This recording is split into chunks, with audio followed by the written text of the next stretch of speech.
ಎಲ್ಲ ದೈವಕ್ಕೆ ನಿಮ್ಮ ಮೆಲ್ಲಡಿಗೆ ಘನವೆಂದು ಸೊಲ್ಲಿಗೊಮ್ಮೊಮ್ಮೆ ನುತಿಪೆ ನಾಂ ಗುರುರಾಯ ಸಲ್ಲೀಲೆಯಿಂದ ಕೃಪೆಯ. ಸದಾಕಾಲ ಸ್ಮರಣೀಯರಾದ ಗುರುದೇವರನ್ನು ಹೃದಯಾಗ ಧ್ಯಾನಿಸಿಕೊಂಡು ಪ್ರವಚನ ಕಾರ್ಯಕ್ರಮದಲ್ಲಿ ಭಾಗಿಗಳಾದ ತಮ್ಮೆಲ್ಲರಿಗೂ ಶರಣಾರ್ಥಿಗಳು.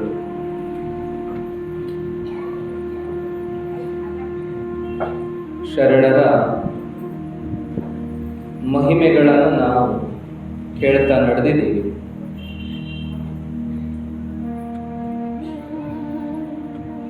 ಮಹಿಮೆಗಳು ಜನರನ್ನು ಉದ್ಧಾರ ಮಾಡ್ತಾ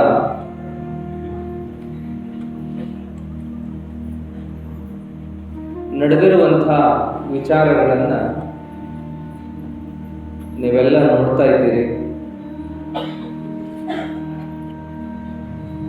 ಅದರಲ್ಲಿ ಗುರು ಮತ್ತು ಗುರು ಸೇವೆಯಿಂದ ಶಿಷ್ಯ ಪಡೆದುಕೊಂಡಂತಹ ಶಕ್ತಿಯ ಸಾಮರ್ಥ್ಯದ ವಿಚಾರಗಳು ನಮಗೆಲ್ಲ ಎದ್ದು ಕಾಣ್ತಾ ಇದ್ದಾವೆ.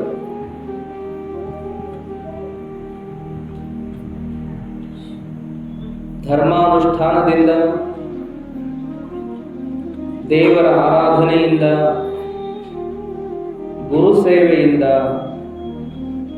ಏನೆಲ್ಲ ಲಾಭಗಳು ನಮಗಾಗ್ತವೆ ಎನ್ನುವಂಥದ್ದನ್ನು ಒಂದೊಂದು ಉದಾಹರಣೆಗಳಲ್ಲಿ ನೋಡ್ತಾ ಇದ್ದೀವಿ. ಒಬ್ಬ ಶರಣರು ಹೇಳ್ತಾರೆ, ಜ್ಞಾನ ಮೂಲ ಗುರು ಸೇವೆ ಎಂಬೆನು, ಐಶ್ವರ್ಯ ಮೂಲ ಲಿಂಗಾರ್ಚನೆ ಎಂಬೆನು, ಮೋಕ್ಷ ಮೂಲ ಘಟ ಸಂತೃಪ್ತಿ ಎಂಬೆನು ಅಜಗಣ್ಣ ತಂದೆಯೇ ಅಂತ ಹೇಳಿ. ಇದು ಮುಕ್ತಾಯಕ್ಕನ ವಚನ. ಜ್ಞಾನ ಮೂಲ ಗುರು ಸೇವೆ ಎಂಬೆನು. ಜ್ಞಾನದ ಮೂಲ ಯಾವುದು ಅಂದ್ರೆ ಗುರು ಸೇವೆ ಅಂತ ಹೇಳ್ತಾರೆ. ಜ್ಞಾನ ನಮಗೆ ಹೇಗೆ ಸಿಗ್ತದೆ, ಜ್ಞಾನ ನಮಗೆ ಹೇಗೆ ಲಭ್ಯ ಆಗ್ತದೆ ಅಂದ್ರೆ ಗುರು ಸೇವೆಯನ್ನ ಮಾಡಿದ್ರೆ. ಪುಸ್ತಕಗಳನ್ನು ಓದಿದ್ರೆ ಅನ್ಲಿಲ್ಲ, ದೇಶ ಸಂಚಾರ ಮಾಡಿದ್ರೆ ಅನ್ಲಿಲ್ಲ, ವಯಸ್ಸು ಬೆಳೀತಾ ಹೋದ್ರೆ ಅನ್ಲಿಲ್ಲ. ಏನ್ ಹೇಳಿದ್ರು ಅಂದ್ರೆ ಜ್ಞಾನಕ್ಕೆ ಮೂಲ ಗುರು ಸೇವೆ ಅಂತ ಹೇಳಿ. ಮಡಿಕೆಗೆ ಮೂಲ ಮಣ್ಣು, ತೊಡಿಗೆಗೆ ಮೂಲ ಹೊನ್ನು, ಶಿವಪಥಕ್ಕೆ ಮೂಲ ಗುರುಪಥ ಅಂತ ಬಸವಣ್ಣವ್ರು ಹೇಳ್ಯಾರಲ್ಲ. ಮಡಿಕೆ ಮಾಡಬೇಕು ಅಂದ್ರೆ ಮೊದಲು ಮಣ್ಣನ್ನೇ ಆಶ್ರಯಿಸಬೇಕು. ಹಾಗೆ ಆಭರಣಗಳನ್ನು ತೊಡಬೇಕು ಅಂದ್ರೆ ಬಂಗಾರವನ್ನೇ ಆಶ್ರಯಿಸಬೇಕು. ಶಿವಪಥ ನಮಗೆ ತಿಳಿಬೇಕು ಅಂದ್ರೆ ನಾವು ಗುರುಪಥವನ್ನೇ ಆಶ್ರಯಿಸಬೇಕು. ಆ ವಚನದಲ್ಲಿ ಬಸವಣ್ಣನವರು ಹೇಳಿದ ಹಾಗೆ ಈ ವಚನದಲ್ಲಿ ಮುಕ್ತಾಯಕ್ಕ ಹೇಳ್ತಾರೆ, ಜ್ಞಾನ ಬೇಕು ಅಂದ್ರೆ ಗುರು ಸೇವೆಯನ್ನ ಮಾಡಬೇಕು ಅಂತೇಳಿ. ಗುರು ಸೇವೆ ಮಾಡ್ಲಾರ್ದನು ಬಹಳ ಜ್ಞಾನಿಗಳಾಗಕತ್ತಾರಲ್ಲ ಈಗ. ಯಾವ ಸೇವಾ ಏನಿಲ್ಲ, ಸುಮ್ಮನೆ ಶಾಲಾ ಕಾಲೇಜಿಗೆ ಹೋಗಿ ಅಡ್ಮಿಷನ್ ಮಾಡಿಸಿದ್ರೆ ಆತು, ಚಂದಾಗಿ ಕುಂತು ಓದಿದ್ರೆ ಆತು, ಚಂದಾಗಿ ಪರೀಕ್ಷಾ ಬರೆದ್ರೆ ಆತು, ಜ್ಞಾನ ಬಂತು, ಪರೀಕ್ಷಾ ಪಾಸ್ ಆದ್ರೆ ಚಲೋ ಮಾರ್ಕಸ್ ತಗೊಂಡು ಸರ್ಟಿಫಿಕೇಟ್ ತಗೊಂಡ್ರ ಉದ್ಯೋಗ ಜೀವನ ಚಂದ ಕುಂತು ಹೋಗ್ಬಿಡ್ತಪ್ಪ. ಜ್ಞಾನ ಮೂಲ ಗುರು ಸೇವೆ ಅಂತ ಯಾಕಂದ್ರು? ಓದಿದ್ರೆ ಜ್ಞಾನ ಬಂತೆ, ಓದಿನೊಳಗೆಲ್ಲ ಆಯ್ತಲ್ಲ ಅಂದ್ರೆ ಬರೀ ಓದು ಮನುಷ್ಯನನ್ನ ಅಹಂಕಾರ ಅದನ್ನು ಒಬ್ಬ ಶರಣರು ಹೇಳಿದ್ರಲ್ಲ, ಏನಪ್ಪಾ ಅಂದ್ರೆ ಬರೀ ಓದು ಉಪಯೋಗ ಇಲ್ಲ. ಅದಕ್ಕೆ ಅವರು ಬೇರೆ ಬೇರೆ ಉದಾಹರಣೆಗಳನ್ನು ಕೊಡ್ತಾರೆ. ಆ ವಚನಗಳ ನಂತರದಲ್ಲಿ ನೋಡ್ರಿ ಮೊಬೈಲ್ ರಿಂಗ್ ಆದ ತಕ್ಷಣ ನಮ್ಮ ಲಕ್ಷ್ಯ ಆ ಕಡೆ ಯಾವಾಗಲೇ ಆಗಲಿ ನಾವು ನಿಮ್ಮ ಹಾಗೆ ನಿಮ್ಮ ಹೊಟ್ಟೆಗೆ ಬಿಟ್ಟು ಬಂದಿರ್ತೀವಿ. ನಮಗೂ ನಿಮ್ಮಂಥ ಸ್ವಭಾವನ ಇರ್ತಾವ. ಆಸರ, ಬೇಸರ, ಸಿಟ್ಟು, ಸೆಡುವು, ಗಡಿಬಿಡಿ ಎಲ್ಲ ಇರ್ತಾವ. ಆದ್ರೆ ಸಂದರ್ಭ, ಸನ್ನಿವೇಶ, ಯಾರ್ಯಾರು ನಮ್ಮ ಜೊತೆ ಇದ್ದಾರೆ, ನಾವೆಲ್ಲಿದ್ದೀವಿ ಅನ್ನೋ ಪ್ರಜ್ಞೆಯಿಂದ ಇರೋದ್ರಿಂದ ನಾವಂಥವೆಲ್ಲ ಮಾಡ್ಲಿಕ್ಕಾಗದು.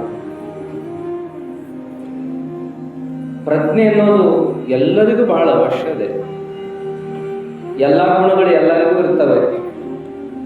ಆದರೆ ಯಾವಾಗ ಯಾವಾಗ ಆ ಗುಣಗಳನ್ನು ಬಳಸ್ಕೋತಾರೆ ಅನ್ನೋದು ಬಹಳ ಮುಖ್ಯ.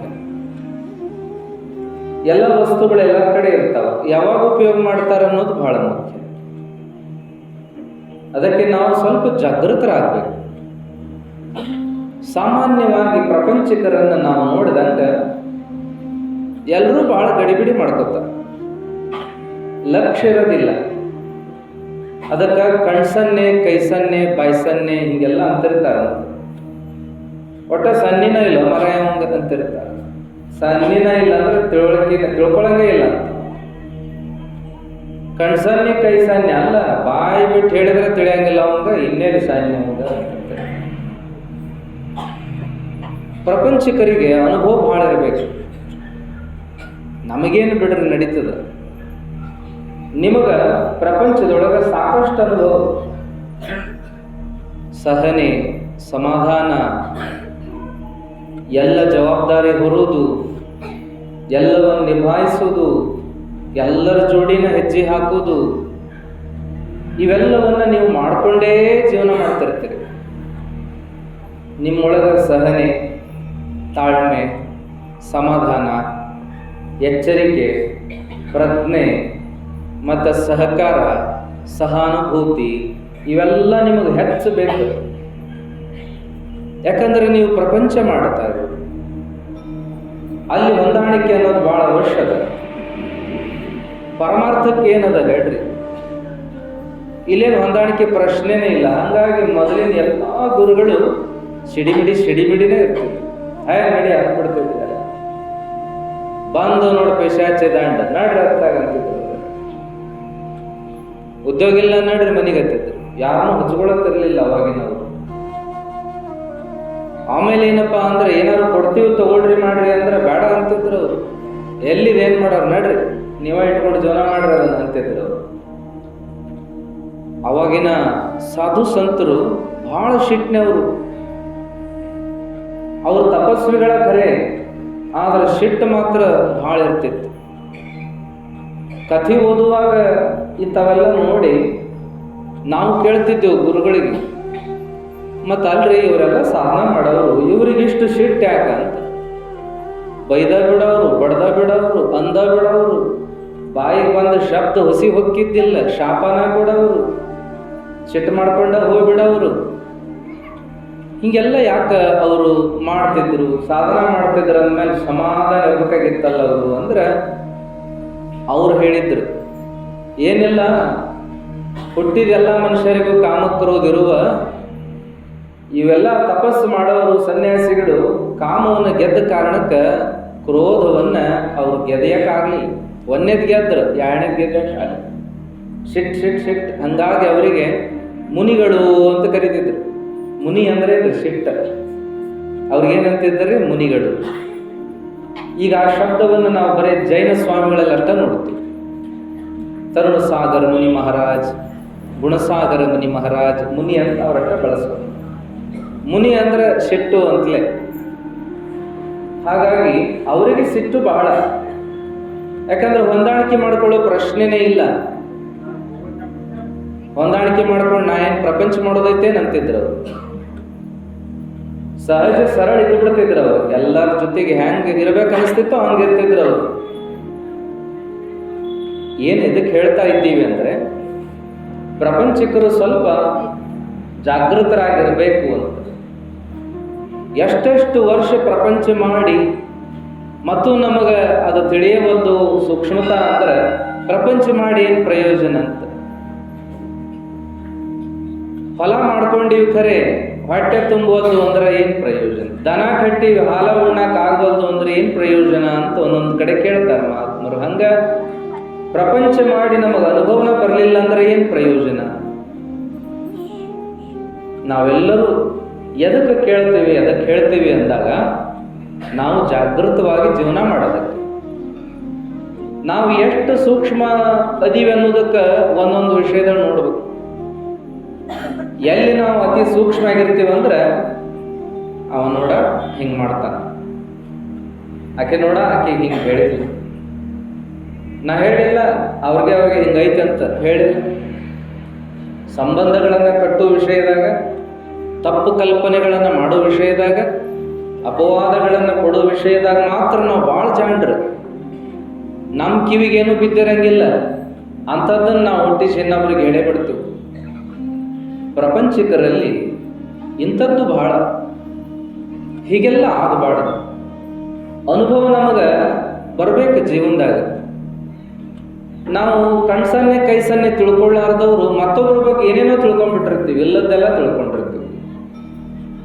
ಅದಕ್ಕೆ ನಾವೆಲ್ಲ ಎದಕ್ಕೆ ನಾವು ಜೀವನ ಮಾಡಕ್ಕೆ ಬಂದೀವಿ ಅಂದ್ರೆ, ಪ್ರಪಂಚ ಮಾಡಿ 4-6 ಜನ ಮಕ್ಕಳ ಮರಿ ಜಗತ್ತಿಗೆ ಕೊಟ್ಟು ಆತ್ಮ ನಾನು ಮುಗಿತೀನಿ ಹೊಕ್ಕಿನಿ ಅಂತ ಹೋಗಕ್ಕೆ ಬಂದಿಲ್ಲ. ನಾವು ದುಡಿದು ಏನೋ ಒಂದಿಷ್ಟು ಬಂಗ್ಲೆ ಗಿಂಗ್ಲೆ ಕಟ್ಟಿ ರೊಕ್ಕ ರೂಪಾಯಿ ಮಾಡಿ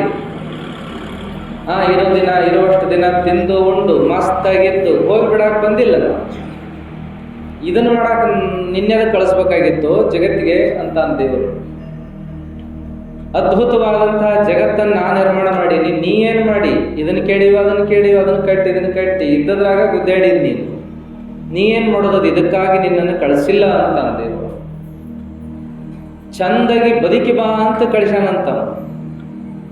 ನಾಳೆ ನಾವು ದೇವ್ರ ಹತ್ರ ಹೋದಾಗ ದೇವ್ರು ಕೇಳೋದು ಅದನ್ನ ಹೆಂಗೆ ಜೀವನ ಮಾಡಿದಪ್ಪ ಅಂತಾನೆ ಕೇಳ್ತಾನಂತ. ಕೇಳೋದ್ರಾಗ ಏನದ ನೋಡೇ ಇರ್ತಾನಲ್ಲ. ಅದಕ್ಕೆ ನಾವು ಹೆಂಗೆ ಜೀವನ ಮಾಡಿದೀವಿ ಅನ್ನೋದನ್ನ ದೇವ್ರು ನೋಡ್ತಾನೆ ವಿನಃ ನಾವೇನು ಸಾಧನೆ ಮಾಡಿದ್ವಿ, ಏನು ಜಗತ್ತಿಗೆ ಕೊಟ್ಟು ಹೋದ್ವಿ ಇದೆಲ್ಲ ಮುಖ್ಯ ಇಲ್ಲ. ನಾವೆಲ್ಲ ಹೊಡೆದಾಡ್ತೀವಿ, ಏನೋ ಒಂದು ಸಾಧನ ಮಾಡಿ ತೋರಿಸ್ಬಿಡ್ಬೇಕು ಜಗತ್ತಿಗೆ, ಏನೋ ಒಂದು ದೊಡ್ಡ ವ್ಯವಸ್ಥೆ ಮಾಡಿ ಹೌದು ಅನಿಸ್ಕೊಂಡು ಬಿಡಬೇಕು. ಇದನ್ನೆಲ್ಲ ನಾವು ತಲೆಗೆ ಹಾಕೊಂಡಿವಿ. ದೇವರ ದೃಷ್ಟಿಯಲ್ಲಿ ನಾವು ಮಾಡಬೇಕಾಗಿದ್ದೇನಪ್ಪ ಅಂದ್ರೆ ಏನೂ ಮಾಡುವುದಿಲ್ಲ ಜಗತ್ತಿನೊಳಗೆ. ನಾವು ಮಾಡುವಂಥದ್ದೇನಾದರೂ ಇದ್ರೆ ಅದು ಒಳ್ಳೆ ಜೀವನ ಮಾಡಬೇಕಾಗಿದೆ. ದೇವರಿಗೆ ಯಾವಾಗ ಪ್ರೀತಿ ಆಗ್ತದಂದ್ರೆ ನಾವು ಒಳ್ಳೆ ಜೀವನ ಮಾಡಿ ಹೋದಾಗ ದೇವರಿಗೆ ಪ್ರೀತಿ ಆಗ್ತದಂತ, ಇಲ್ಲಾಂದ್ರೆ ಪ್ರೀತಿ ಆಗೋದಿಲ್ಲ. ಆ ಊಟನ ಸರಿ ಅರ್ಥ ಇದ್ದಾಗ ಸ್ವಲ್ಪ ಹಿಂಬತ್ತಿ ಕೂತ್ಕೊಳ್ರಿ. ಏನಪ್ಪಾ ಅಂತಂದ್ರೆ ಅವು ಪಾಪ ಹೊಟ್ಟೆನೂ ಎಲ್ಲ ಮಾತಾಡ್ಕೋತ ಕುಂದಿರ್ತಾವ.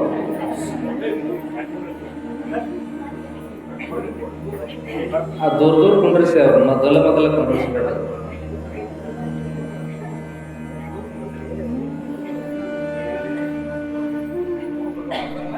ನೋಡ್ರಿ, ಮಕ್ಕಳು ಬರ್ಲಿಕ್ಕೆ ಕೇಳಲಿ ಅಂದ್ರೆ ಪಾಪ ನಮ್ದು ಒಂದೆರಡು ಮಾತಾದವ್ ತಡಿ ಅಂತ ಅವ್ರು ಮಾತಾಡ್ತಾರೆ.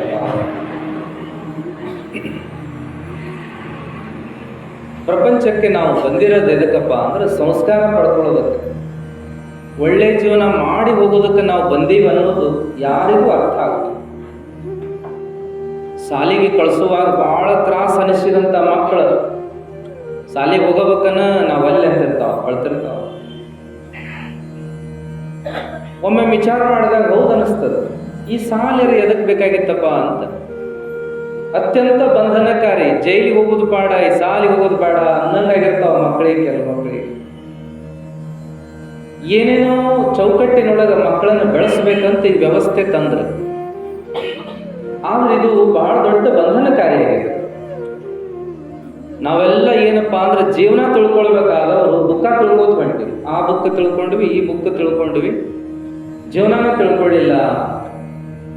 ಹಾಗಾಗಿ ಜೀವನವನ್ನು ತಿಳ್ಕೊಳ್ಳೋದಕ್ಕೆ ಮಹಾತ್ಮರು ಈ ವ್ಯವಸ್ಥೆಯನ್ನು ಮಾಡ್ಯಾರ.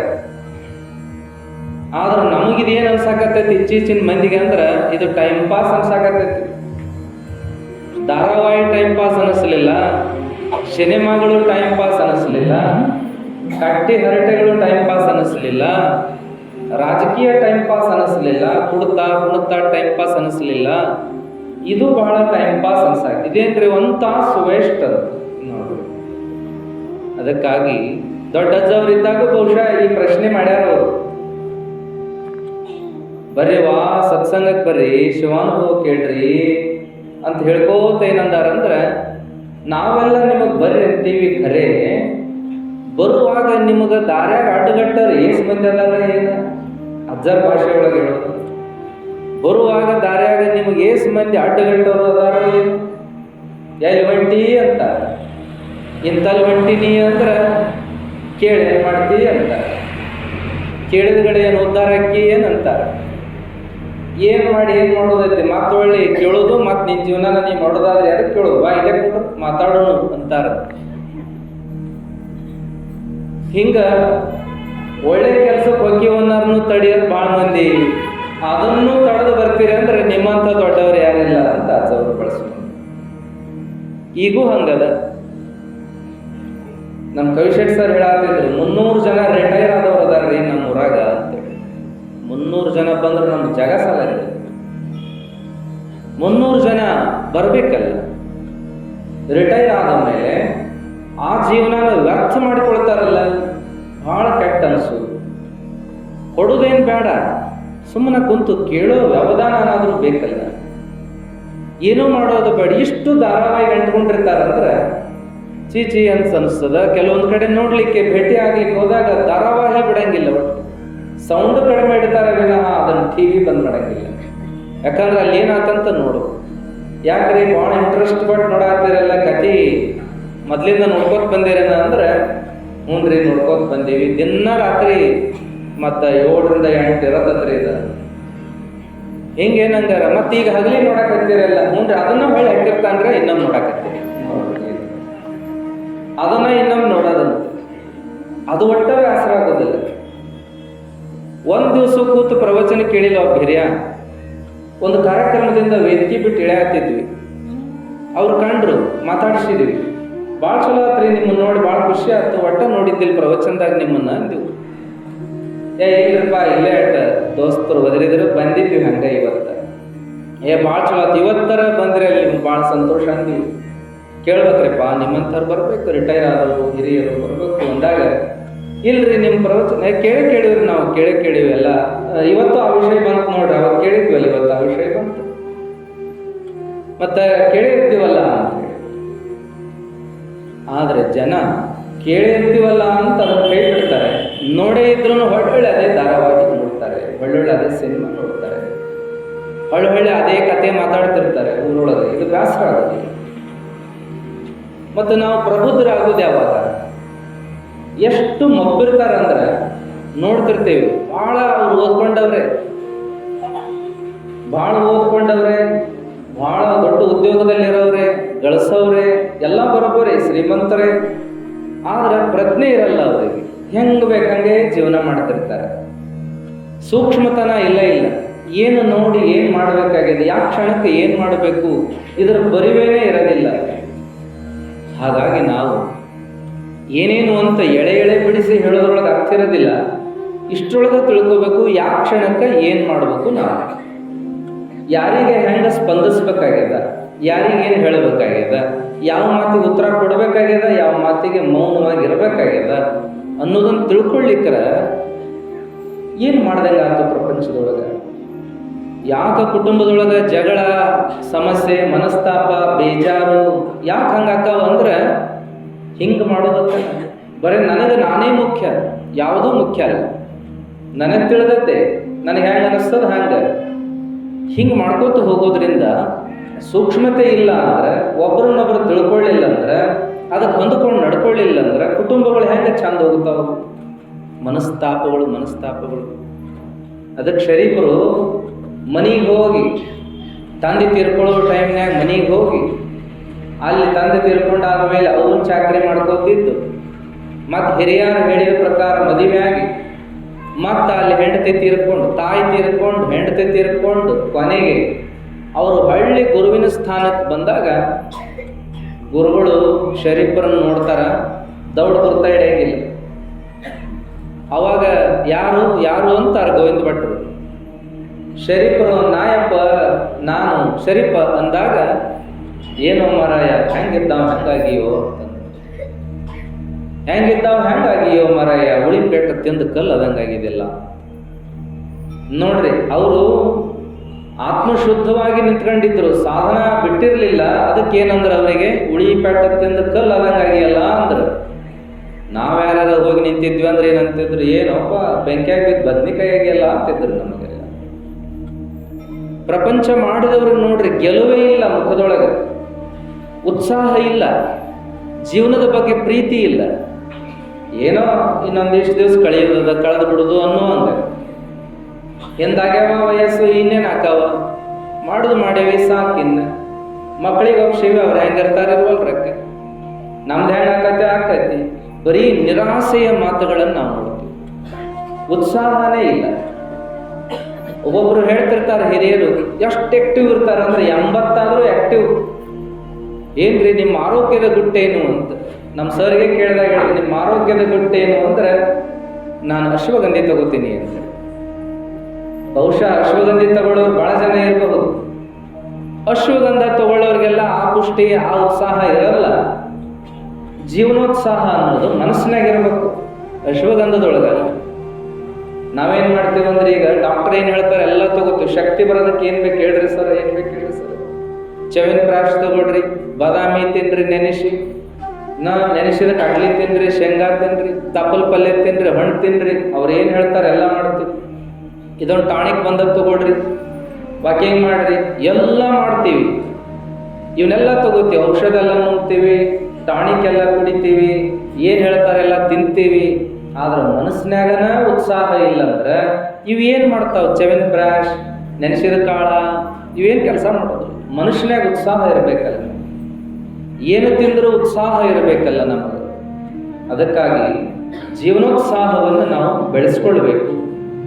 ಜೀವನೋತ್ಸಾಹ ಉಳಿಬೇಕು ನಮ್ಮ ಮನಸ್ಸಿನಾಗ ಅಂದ್ರೆ ಸಂಬಂಧಗಳನ್ನು ಅರ್ಥ ಮಾಡ್ಕೋಬೇಕು, ಒಬ್ರಿಗೊಬ್ರು ಹೊಂದಿಕೊಂಡು ನಡಿಬೇಕು. ಯಾವ ಕ್ಷಣ ಎಲ್ಲಿದ್ದೀವಿ, ನಾವು ಹೇಗಿರ್ಬೇಕು, ಇದೊಂದು ಲಕ್ಷ್ಯ ಇದ್ರೆ ಸಾಕು. ಶಾಲೆಗಿದ್ದೀವಿ, ಸಮಾಧಾನವಾಗಿ ಕುಂಡಿರ್ಬೇಕು. ಮಠ ಮಂದಿರಕ್ಕೆ ಹೋಗಿವೆ, ಅಲ್ಲಿ ಕೂಡ ಸಮಾಧಾನವಾಗಿ ಕುಂಡಿರ್ಬೇಕು. ಡಾಕ್ಟರ್ ಹತ್ರ ಹೋಗಿವೆ, ಅವ್ರೇನು ಕೇಳ್ತಾರೆ ಮನಬಿಚ್ಚಿ ಮಾತಾಡಬೇಕು. ವಕೀಲರ ಹತ್ರ ಹೋಗಿವೆ, ಅಲ್ಲಿ ಏನು ಸಂದರ್ಭದಲ್ಲಿ ನೋಡಿ ಅವ್ರು ಕೇಳಿದ್ದಕ್ಕೆಲ್ಲ ಆನ್ಸರ್ ಮಾಡಬೇಕು. ಸಂದರ್ಭ ಸನ್ನಿವೇಶಗಳದಾವ, ಈ ಜನಕ್ಕೆ ತಿಳಿಯೋದಿಲ್ಲ ಅಂತೇಳಿ ಅವರೆಲ್ಲ ಎಲ್ಲರೂ ಬರೆಯುವುದಾಗಿತ್ತು ಗಾಡಿ ಮೇಲೆ, ನಿಶಬ್ದರಾಗಿರಿ, ಆಮೇಲೆ ಏನಪ್ಪ ಅಂತ ಶಾಂತವಾಗಿ ಕುಳಿತುಕೊಳ್ಳಿ, ಆಮೇಲೆ ಏನಪ್ಪ ಅಂತಂದ್ರೆ ಸಾಲಾಗಿ ಬನ್ನಿ, ಇಲ್ಲಿ ಉಗುಳಬೇಡಿ, ಇಲ್ಲಿ ಕುಳಿತುಕೊಳ್ಳಿ, ಇಲ್ಲಿ ಗಂಡು ಮಕ್ಕಳಿಗೆ, ಇಲ್ಲಿ ಹೆಣ್ಣು ಮಕ್ಕಳಿಗೆ, ಇವನ್ನೆಲ್ಲ ಬರಿಬೇಕಾಗಿದ್ರಿ. ಮನುಷ್ಯ ಇವನ್ನೆಲ್ಲ ಬರಿಬೇಕಾದ ಸಂದರ್ಭ ಬಂದದ. ಈ ನಾಯಿ ಬೆಕ್ಕ ಹಂಗೆಲ್ಲ ಮಾಡಲ್ರಿ, ಅವಕ್ಕೇನು ಅಲ್ಲಿ ಹೋಗಿ ಇಲ್ಲಿ ಹೋಗಿ ಅನ್ಬೇಕಾಗಿಲ್ಲ. ಸಹಜವಾಗಿ ಬಿಟ್ರೆ ಅವು ಏನು ಮಾಡ್ತಾವ, ಸೀದಾ ಬೆಕ್ಕ ಮಣ್ಣಾಗ ಹೋಗ್ತಾವ, ಕೆದರ್ತಾವ, ಹೊಲಸು ಮಾಡ್ತಾವ, ಮುಸ್ತಾವ, ಯಾರಿಗೂ ಕಾಣ್ಬಾರ್ದು, ಸೀದಾ ಹೋಗ್ತಾವ. ನಾಯಿಗಳು ಕೂಡ ಎಲೆ ಹೋಗ್ತಾವು, ಕಾಲಾಗ ಎಲೆ ತಮ್ಗೆ ತಿಳಿದು ಮಾಡ್ತಾವ, ಹೊಲಸಾಟ ಅನ್ಸೇ ಇಲ್ಲ. ನಾಯಿ ನರಿಗಳು ಮಾಡಿದ ಮಲಮೂತ್ರ ಹೊಲಸಾಟ ಅನಿಸಿಲ್ಲ.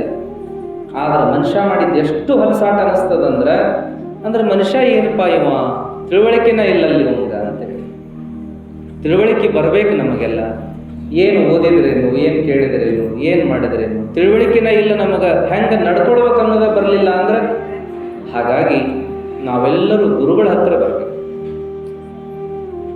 ಜ್ಞಾನ ಮೂಲ ಗುರು ಸೇವೆ ಎಂಬೆನು. ಜ್ಞಾನ ಎಲ್ಲಿ ಸಿಗ್ತದಂದ್ರೆ ಬುಕ್ನ್ಯಾಗಲ್ಲ, ಗುರುವಿನ ಹತ್ರ ಸಿಗ್ತದೆ. ಬುಕ್ನ್ಯಾಗ ಸಿಗುವುದು ವಿದ್ಯಾ, ಗುರುವಿನ ಹತ್ರ ಸಿಗೋದು ಜ್ಞಾನ. ಬರೇ ಬುಕ್ಕ ಓದ್ಕೋತ ಹೋದ್ರೆ ಅಹಂಕಾರಿ ಆಗ್ತಾನ. ಅದಕ್ಕೆ ಹೇಳ್ತಾರಲ್ಲ, ವಿದ್ಯೆ ಬೆಳೆದು ಸುಖಕ್ಕೊಳಗು, ಸುಖ ಬೆಳೆದು ವಿಕಾರಕ್ಕೊಳಗು, ವಿಕಾರ ಬೆಳೆದು ಸಕಲ ಮರಣಕ್ಕೊಳಗು ಅಂತ ಹೇಳ್ತಾನೆ ಶರಣ. ಏನಂತ ವಿದ್ಯೆ ಬೆಳೆದು ಸುಖಕ್ಕೊಳಗು. ಭಾಳ ವಿದ್ಯಾ ಸಂಪಾದನೆ ಮಾಡಿದ್ರೆ ಅಂದ್ರೆ ಜ್ಞಾನಿಗಳನ್ನಾಗಿ ಬರುವುದಿಲ್ಲ. ಭಾಳ ವಿದ್ಯಾ ಸಂಪಾದನೆ ಆಯ್ತು ಅಂದ್ರೆ ಸ್ವಕ್ ಬರ್ತದೆ, ಅಹಂಕಾರ ಬರ್ತದೆ. ಭಾಳ ವಿದ್ಯೆ ಬೆಳೆದ್ರೆ ಸುಖ ಹೆಚ್ಚಾಕತಿ, ಸುಖ ಹೆಚ್ಚಾದ್ರೆ ಅಹಂಕಾರ ಹೆಚ್ಚಾಕತಿ, ರೋಗ ಹೆಚ್ಚಾಕವ, ಸಾವು ಸಮೀಪಕ್ಕದ. ಅದಕ್ಕೆ ಬರೀ ವಿದ್ಯಾ ದೊಡ್ಡದಾದ್ರೆ ನಡೆಯಂಗಿಲ್ಲ, ಜ್ಞಾನ ಬೆಳಿಬೇಕು ಮನುಷ್ಯನಿಗೆ ಅಂತೇಳಿ. ಜ್ಞಾನ ಮೂಲ ಗುರು ಸೇವೆ ಎಂಬೆನು. ಜ್ಞಾನ ಅಂದ್ರೆ ತಿಳುವಳಿಕೆ, ಅರಿವು. ಹಾಗಾಗಿ ಅಂಥ ಅರಿವನ್ನು ನಾವು ಬೆಳೆಸ್ಕೊಳ್ಬೇಕಾದಂಥ ಅವಶ್ಯಕತೆ ಬಹಳ ಅದ. ಅದು ಎಲ್ಲರಿಗೂ ಬರೋದಿಲ್ಲ, ಎಲ್ಲೋ ಕೆಲವರಿಗೆ ಬರ್ತದೆ. ಅದು ಯಾರಿಗೆ ಬರ್ತದೆ ಅಂದ್ರೆ ಗುರುವಿನ ಶಿಷ್ಯರಾದವರಿಗೆ ಬರ್ತದೆ. ಗುರುಪುತ್ರರು ಆಗ್ಬೇಕು ನಾವೆಲ್ಲ. ಜ್ಞಾನ ಮೂಲ ಗುರು ಸೇವೆ ಎಂಬೆನು ಅನ್ನುವಂಥದ್ದು ಸೇವಾ. ನಿನ್ನೆ ಮನೆ ನೋಡೋದು. ಇನ್ನು ಕೆಲವರು ಸೇವಾ ಮಾಡ್ತಿರ್ತಾರೆ. ಸೇವಾ ಮಾಡೋರನ್ನು ಬಿಡಿಸೋರದಾರ. ಏನು ಅದನ್ನು ಪಳ್ಳಿ ಕಟ್ಕೊಂಡು ಮಠ ಅನ್ನೋದು, ಆಸರ ಅನ್ನೋದು ಏನು ಬಿಡಂಗೆ ಇಲ್ಲ ನೀ ಅದನ್ನು. ಪಾಪ ಮಾಡೋದೆಲ್ಲ ಮಾಡಿರ್ತಾನೆ ಅಂದ್ರೂ ಸಹಿತ ಇವರಿಗೆ ಯಾಕೋ ತ್ರಾಸು. ಎಷ್ಟೋ ಜನ ಆ ಕಡೆ ಹಾಯೋದೇ ಇಲ್ಲ. ಏನು ಅವ್ರ ಪುಣ್ಯನೇ ಅಷ್ಟು ಇರ್ತದೆ, ಏನು ಮಾಡ್ಲಿಕ್ಕೆ ಆಗದು. ಎಲ್ಲದಕ್ಕೂ ಪುಣ್ಯ ಅಂತ ಅನ್ನೋದೊಂದು ಬೇಕಾಗ್ತದೆ. ಹಾಗಾಗಿ ನಾವೆಲ್ಲರೂ ಕೂಡ ಪುಣ್ಯ ಪ್ರಾಪ್ತಿಯನ್ನು ಮಾಡಿಕೊಳ್ಬೇಕಲ್ಲ. ಹಾಗಾಗಿ ಪ್ರಪಂಚವನ್ನೇನೋ ಮಾಡ್ತೀವಿ, ಅದರ ಜೋಡಿ ಇದನ್ನೊಂದು ಸ್ವಲ್ಪ ರೂಢಿ ಇಟ್ಕೊಳ್ಬೇಕು. ನಾವೆಲ್ಲ ಸೇವೆಯನ್ನು ಮಾಡೋದು, ಜ್ಞಾನವನ್ನು ಪಡ್ಕೊಳ್ಳೋದು. ಎಂತೆಂಥ ಜ್ಞಾನ ಕೊಡ್ತಾರೆ ಗುರುಗಳು ಅಂದ್ರೆ ಹೇಳಾಕ ಬರುದು. ಗೋವಿಂದ ಭಟ್ರು ಹೊಟ್ಟಾರ, ಶರೀಫ್ರ ಹಿಂದಿನ ನಡೆದಾರ, ಅಲ್ಲೊಂದು ಬೆಳ್ಳಿ ಕಡೆಗೆ ಬಿದ್ದದ. ಗುರುಗಳು ನೋಡಿದರು, ಶಿಷ್ಯಾಗ ಕಣ್ಣಿಗೆ ಬಿದ್ದಿತ್ತಪ್ಪ ಅಂತೇಳಿ ಅವ್ರು ಅದರ ಮ್ಯಾಲ ಕಾಲಿಲೆ ಸರಿಸಿ ಮಣ್ಣು ಹಾಕಿದ್ರಂತ. ಆಮೇಲೆ ಏನಾಯ್ತು ಅಂದ್ರೆ ಶರೀಫ್ರ ಹಿಂದೆ ಬರೋರು ಏನು ಮಾಡ್ತಾರೆ ನೋಡೋಣ ಅಂತ ಗುರುಗಳು ದೂರವಾಗಿ ಒಳ್ಳೆ ನೋಡಿದ್ರೆ, ಶರೀಫ್ ಏನು ಮಾಡಿದ ಅಂದ್ರೆ ಗುರುಗಳು ಎಲ್ಲಿ ಕಾಲಿಲೆ ದುಂಡದ ಮಣ್ಣು ಮಾಡಿದ್ರಲ್ಲ ಅದರ ಮ್ಯಾಲ ಮುಳುಗಂಟೆ ಇಟ್ಟು ನನ್ನ ಶರೀಫ್. ಅವಾಗ ಯಾಕೋ ಹುಚ್ಚ ನಡೆದಾಡೋದಾರೆ ಮುಳ್ಳು ಹಾಕ್ತೇನೆ ಅಂದ್ರು. ಅವಾಗ ಏನು ಹೇಳಿದರು ಶರೀಫರು ಅಂದ್ರೆ, ಗುರುಗಳ ನಡೆದಾಡೋದಾರೆ ಮುಳ್ಳು ಹಾಕ್ಬೇಕಂತ ಅಲ್ರಿ, ನೀವೇನ ಅಲ್ಲಿ ಕಾಲಿಲೆ ಮಣ್ಣು ಮುಚ್ಚಿದ್ರಿ ಅಂದ್ರೆ ಏನೋ ಇರಬೇಕು, ಅದನ್ನ ಯಾರು ಮುಟ್ಟದೇ ಇರಲಿ ಅಂತ ನಾನು ಮುಳ್ಳು ಇಡಬೇಕಾಯ್ತು ಅಂತೇಳಿ.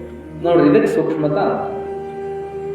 ಎಂತೆಂಥ ಸೂಕ್ಷ್ಮತ ಅಂದ್ರೆ ಇಂಥವೆಲ್ಲ ಎಲ್ಲಿಂದ ಕಲಿತೇವು ಅಂತ ಕೇಳ್ತಿದ್ರಂತೆ ಗುರುಗಳು. ಅವರು ಕೆಮ್ಮಿದ್ರೆ ಸಾಕು ಹೋಗಿ ಮಗಲ ಕೈ ಕಟ್ಕೊಂಡು ನಿಂತ ಬಿಡೋರು, ಏನಾಗಬೇಕಾಗಿತ್ತಪ್ಪ ಅಂತೇಳಿ. ಎಂಥ ಸೂಕ್ಷ್ಮತ ಅಂದ್ರೆ ಇಂಥ ಸೇವೆಯನ್ನು ಇವತ್ತು ನಾವು ನೋಡ್ಲಿಕ್ಕಾಗದಿಲ್ಲ. ಇವತ್ತು ಅದನ್ನ ಅಪೇಕ್ಷೆನೂ ಪಡಬಾರ್ದು ಇವತ್ತು. ಯಾಕಂದ್ರೆ ಯಾರಿಗೂ ಅಂಥ ಸೇವೆ ಮಾಡುವಂಥ ದೊಡ್ಡ ಗುಣ ಇರೋದಿಲ್ಲ ಈಗ. ನಾನು ನನ್ನ ಜೀವನ ಅನ್ನೋದೇ ಮುಖ್ಯ ಆಗಿರುವಾಗ ಆವಾಗ ಇನ್ನೊಬ್ಬರ ಕಾಳಜಿ ಅನ್ನುವಂಥದ್ದು, ಸೇವೆ ಅನ್ನುವಂಥದ್ದು ಸುಲಭದಲ್ಲಿ ಮಾಡ್ಲಿಕ್ಕೆ ಸಾಧ್ಯ ಆಗೋದಿಲ್ಲ. ಆದ್ರೆ ನಿಜಕ್ಕೂ ಜ್ಞಾನಿಗಳಾಗಬೇಕು ನಾವು ಅನ್ನೋದಾದ್ರೆ ನಾವು ಗುರು ಸೇವೆಯನ್ನಾಗಲಿ, ಗುರುಕ್ಷೇತ್ರ ಸೇವೆಯನ್ನಾಗಲಿ, ಧರ್ಮ ಸೇವೆಯನ್ನಾಗಲಿ, ದೇವರ ಸೇವೆಯನ್ನಾಗಲಿ ಮಾಡ್ತಾ ಹೋಗ್ಬೇಕು. ಅದರಿಂದ ನಮಗೆ ಜ್ಞಾನ ಲಭ್ಯ ಆಗ್ತದೆ. ಎಂತೆಂಥವ್ರು ಹೆಂಗಾದ್ರು ಅಂದ್ರೆ ಸಾಮಾನ್ಯ ದಡ್ಡಿದ್ದವರೆಲ್ಲ ಎಂತೆಂಥ ಶಾಣೆ ಆಗಿರ್ತಕ್ಕಂಥ ಉದಾಹರಣೆ. ಸಾಲಿನ ಕಲಿಲಾರ್ದವ್ರು ಎಂತೆಂಥ ವಚನ ಬರೆದಾರ, ಎಂತೆಂಥ ತತ್ವಪದ ಬರೆದಾರ, ಎಂತೆಂಥ ಮಾತುಗಳು ಹೇಳ್ಯಾರ. ಮುಕುಂದೂರು ಸ್ವಾಮಿಗಳಂತೇಳಿ, ಮುಕುಂದೂರು ಸ್ವಾಮಿಗಳನ್ನ ಬಹಳ ಜನ ಅಭಿಮಾನದಿಂದ ಕಾಣ್ತಿದ್ರು. ಅವಾಗ ಒಂದು ಸಮಾಜದ ಜನ ಅವರನ್ನ ಪರೀಕ್ಷೆ ಮಾಡ್ಬೇಕಂತ ಕಾರ್ಯಕ್ರಮ ಕರ್ಕೊಂಡು ಹೋಗಿರ್ತಾರೆ. ಭಗವದ್ಗೀತಾ ಕಾರ್ಯಕ್ರಮದು ಇವರಿಗೆ ತಿಳುವಳಿಕೆ ಇರೋದಿಲ್ಲ ಅಂಥೇಳಿ ಇವ್ರನ್ನ ಕರ್ಕೊಂಡೋಗಿ ನಿಲ್ಸೋಣ, ಇವ್ರ ಜ್ಞಾನ ಎಂಟೈತೆ ಅನ್ನೋದು ಗೊತ್ತಾಗತ್ತೆ ಅಂತೇಳಿ ಮುದ್ದಾಂ ಕರೆದಿರ್ತಾರೆ ಅವ್ರನ್ನ. ಅವಾಗ ಅವರು ಒಲ್ಲೆನಂಗಲ್ಲ, ಹ್ಞೂ ಅಂದ್ಬಿಡ್ತಾರೆ. ಸಾಲಿನ ಕಲ್ತಿರಂಗಲ್ಲ ಅವರು ಮುಕುಂದೂರು ಸ್ವಾಮಿಗಳು. ಹ್ಞೂ ಅಂದ್ಬಿಡ್ತಾರೆ. ಅವರೆಲ್ಲ ಕರೆಯಾಕೆ ಬಂದವರು ಮೇಲೆ ಶಿಷ್ಯ ಹೇಳ್ತಾರೆ, ನೀವ್ಯಾದಕ್ಕೆ ಹ್ಞೂ ಅಂದ್ರಿ? ಬ್ಯಾಡ ಅನ್ಬೇಕಾಗಿತ್ತು, ಅಲ್ಲಿರ್ಬೇಕಾಗಿತ್ತು ನೀವು ಕಾರ್ಯಕ್ರಮಕ್ಕೆ. ಏಪ್ಪ ಕರೆಯಾಕೆ ಬಂದಾರ ಅದಕ್ಕೆ ಹ್ಞೂ ಅಂದಿನಿ. ಕರೆಯಾಕೆ ಬಂದ್ರ ಉದ್ದೇಶ ಚಲೋ ಇರ್ಬೇಕಲ್ರಿ ಸರ, ಉದ್ದೇಶ ಚಲೋ ಇಲ್ಲ ಅವ್ರದ್ದು, ಹಂಗೆ ಕರೆಯಾಕೆ ಬಂದಾರ ಅವರು ಅಂತ ಹೇಳಿದಾಗ ಅವ್ರ ಉದ್ದೇಶ ಅವ್ರಿಗೆ ಬಿಡೋಣಪ್ಪ, ನಮ್ಮ ಕರ್ತವ್ಯ ನಾವು ಮಾಡೋಣ ಅಂತಾರೆ. ಇವ್ರು ಮಹಾತ್ಮರು ಬಿಡ್ರಿ. ದರಾ ಬೇಂದ್ರೆಯವ್ರಿಗೂ ಒಮ್ಮೆ ಹಿಂಗಾಗಿರ್ತತ್ರಿ. ಕಾರ್ಯಕ್ರಮಕ್ಕೆ ಯಾರ ಕರೆಯಾಕೆ ಬಂದ್ರಂತ ದರಾ ಬೇಂದ್ರೆ ಅವರು ಗುನು ಗುನು ಗುನು ಏನೇನೋ ಅನ್ಕೋತ ಬರೆಯಾಕತ್ತಿದ್ರ. ದರಾ ಬೇಂದ್ರೆ ಗೊತ್ತಲ್ಲ, ಕವಿಗಳು, ಜ್ಞಾನಪೀಠ ಪ್ರಶಸ್ತಿ ಪುರಸ್ಕೃತ. ಅವ್ರು ಏನೇನೋ ಗುನು ಗುನು ಅನ್ಕೋತ ಬರೆಯಾಕತ್ತಿದ್ರತ. ಒಂದಿಬ್ರು ಕಾರ್ಯಕ್ರಮ ಕರೆಯಕ್ಕೆ ಬಂದ್ರು. ಏನ್ರಪ್ಪ ಏನಾಗಬೇಕಾಗಿತ್ತು ಅಂದಾಗ ಅವ್ರು ಹೇಳಿದ್ರು, ನಿಮ್ಮನ್ನು ಕಾರ್ಯಕ್ರಮಕ್ಕೆ ಕರೆಯಾಕತ್ತ ಬಂದೀವಪ್ಪ. ಬಂದೀವ್ರಿ ಸರ, ನೀವು ಕಾರ್ಯಕ್ರಮಕ್ಕೆ ಬರಬೇಕು ಅಂದಾಗ, ಇಲ್ಲ ಈ ಸಲ ನನಗೆ ಬರೋಕ್ಕಾಗೋದಿಲ್ಪ, ಮತ್ತೆ ಮುಂದಿನ ಸಲ ನೋಡು ಅಂತ. ಅವಾಗ ಬಂದವ್ರ, ಇಲ್ರಿಪ್ಪ ಮತ್ತು ನಿಮ್ಮನ್ನ ಕರೆಸ್ಬೇಕಂತ ನಮಗೆ ಭಾಳ ಇಚ್ಛಾ, ಅದಕ್ಕೆ ನೀವೇ ಬರಬೇಕು ಅಂದಾಗ, ಇಲ್ಲಪ್ಪ ನನಗೆ ಕೆಲಸ ಭಾಳ ಅದಾವ, ಈ ಸಲ ಬರೋಕ್ಕಾಗೋದಿಲ್ಲ. ಇಲ್ಲ ನಿಮ್ಮನ್ನು ಬಿಟ್ಟು ಮತ್ತಾರಿಗೂ ನಾವು ವಿಚಾರಣೆ ಮಾಡಿಲ್ರಿ ಹೇಳಾಕ ಅಂತ ಇನ್ನೂ ಒಮ್ಮೆ ಒತ್ತಿ ಹೇಳಿದಾಗ, ದರಾ ಬೇಂದ್ರೆ ಅವರಂತ, ಈ ಸಲ ಆ ಬಸ್ ಸ್ಟ್ಯಾಂಡ್ ಅಂತ ಒಬ್ಬ ಮಂಗ್ಯಾಡಿಸ್ತಾನೆ ನೋಡು, ಅವ್ನು ಕರ್ಕೊಂಡೋರಿ, ಮುಂದಿನ ಸಲ ನಾ ಬರ್ತೀನಿ ಅಂತ. ಅವಾಗ ಬಂದವರಿಗೆ ಅರ್ಥ ಆಯ್ತು. ಆಮೇಲೆ ಅವ್ರು ಎದ್ದು ಹೋದ್ರಂತ. ಅಂದ್ರೆ ಅವ್ರ ಉದ್ದೇಶ ಸರಿ ಇರಲಿಲ್ಲ ಅನ್ನುವಂಥದ್ದು. ಇವರು ಮಹಾತ್ಮರು ಹಂಗೆ ವಿಚಾರ ಮಾಡಲಿಲ್ಲ, ಕರ್ವರ್ ಅಂದ್ರೆ ಹೋಗುನಳು ಅಂತ ಹೋದ್ರು. ಅವಾಗ ಎಲ್ಲರೂ ಉದ್ದಾಮ ಪಂಡಿತರು, ಬ್ರಾಹ್ಮಣ ಸಭಾ ಅಂದ್ರೆ ಎಲ್ಲರೂ ಬರೀ ಚಂದ ಮಾತಾಡಿದರು. ಅವಾಗ ಕೊನೆಗೆ ಇವ್ರು ಮಾತಾಡಬೇಕಲ್ಲ, ಸಾನ್ನಿಧ್ಯ ಮುಕುಂದರ ಸ್ವಾಮಿಗಳಿಗೆ ಕೊಟ್ಟರು ಮಾತಾಡಕ್ಕೆ. ಅವಾಗ ಅವರು ಭಗವದ್ಗೀತೆ ಬಗ್ಗೆ ಏನು ಮಾತಾಡ್ತಾರೋ ಅಂತ ಕೆಲವರೆಲ್ಲ ಕಾಯಕತ್ತಾರೆ. ಇನ್ನು ಕೆಲವರು ನೋಡ ಅವ ಕಕ್ಕಮ್ಮಮ್ಮ ಅಂತ ಅಸಹ್ಯ ಮಾಡ್ಕೊತಾನ, ಏನು ಬರಂಗಿಲ್ಲ, ಸಾಲಿನ ಕಲ್ತಿಲ್ಲ ಅಂತ ಕೆಲವರು ಗುಜು ಗುಜು ಮಾತಾಡ್ಕೊತಿರ್ತಾರೆ. ಅವಾಗ ಏನಾಗ್ತದೆ ಅಂತಂದ್ರೆ, ಮುಕುಂದರ ಸ್ವಾಮಿಗಳು ಕುಂತವ್ರು ಎದ್ದು ನಿಂತು ಏಕಪಾತ್ರಾಭಿನಯ ಮಾಡಕತ್ತಾರ.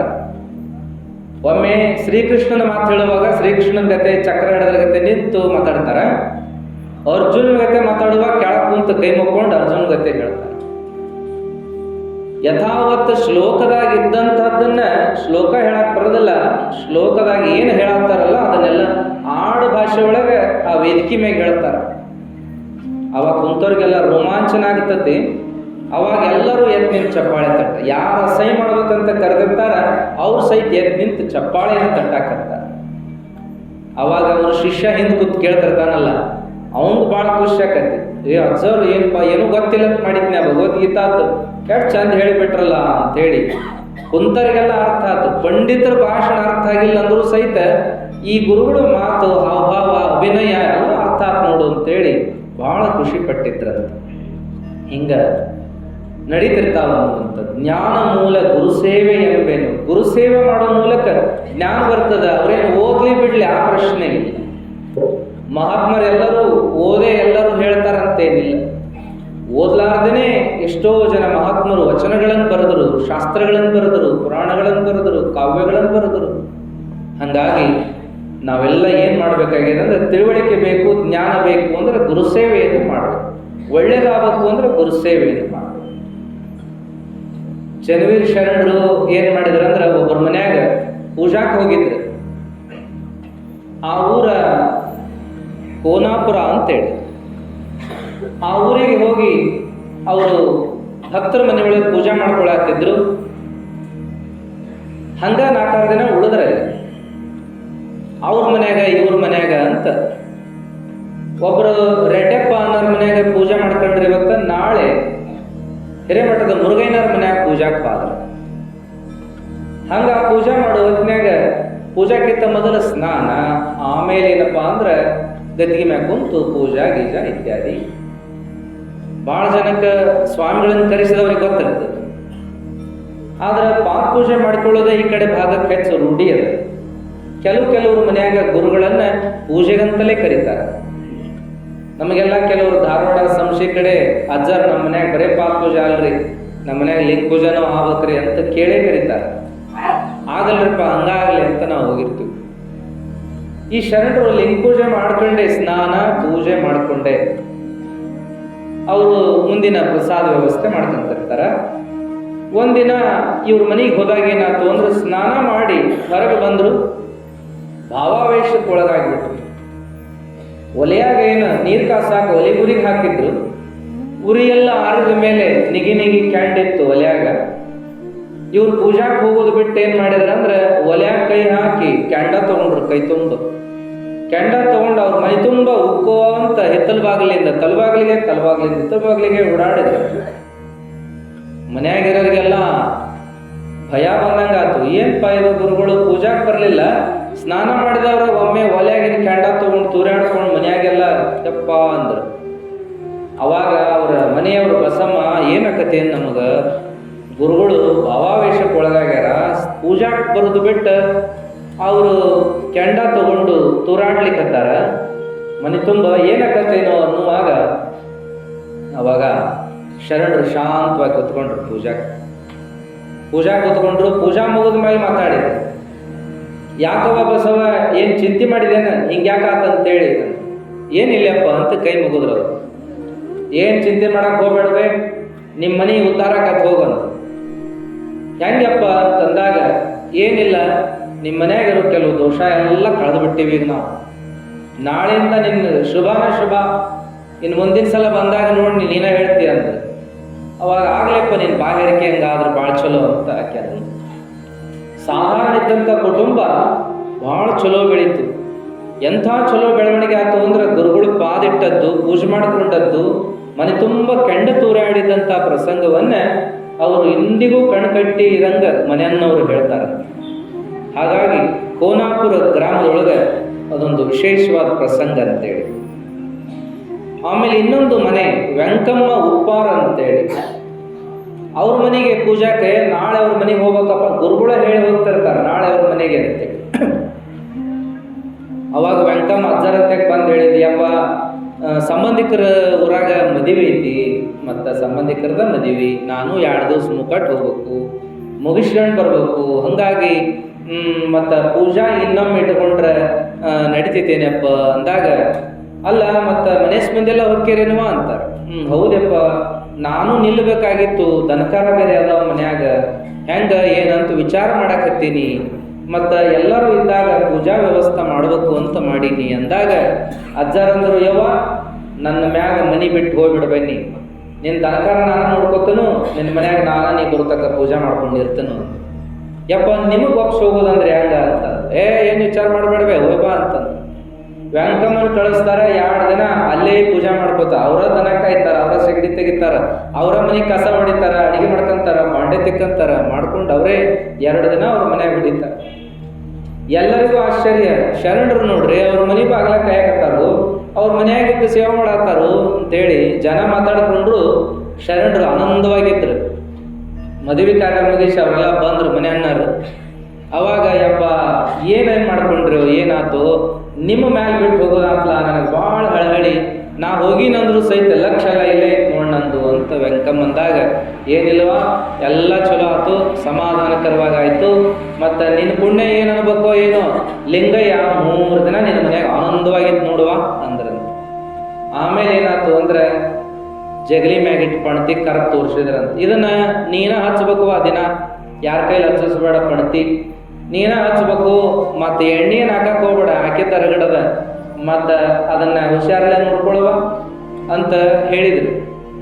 ಅವಾಗ ಅದರೊಳಗೆ ಒಂದು ಸಾಧನ ಶಕ್ತಿ ಐತವ, ಅದು ನಿನಗೆ ಚಲೋ ಮಾಡ್ತತಿ ಅಂತ ಹೇಳಿ ಅವ್ರು ಹೋದರು. 3-4 ದಿನ ಆಗಿ ಯಥಾ ಪ್ರಕಾರ ಹಂಗೆ ಮಾಡಿದ್ಲು. ಇನ್ನೊಮ್ಮೆ ಏನಾಯ್ತಂದ್ರೆ ಅವ್ರ ಮನ್ಯಾಗ ಇನ್ನೊಬ್ರು ಯಾರೋ ಅವ್ರು ತಮ್ಮ ಅವಸರದೊಳಗೆ ಹೋಗಿ ಏನೋ ಮಾಡ್ಲಿಕ್ಕೆ ಹೋಗಿ ಪಣತಿಯನ್ನು ಕೆಡಿಬಿಡ್ತಾರೆ.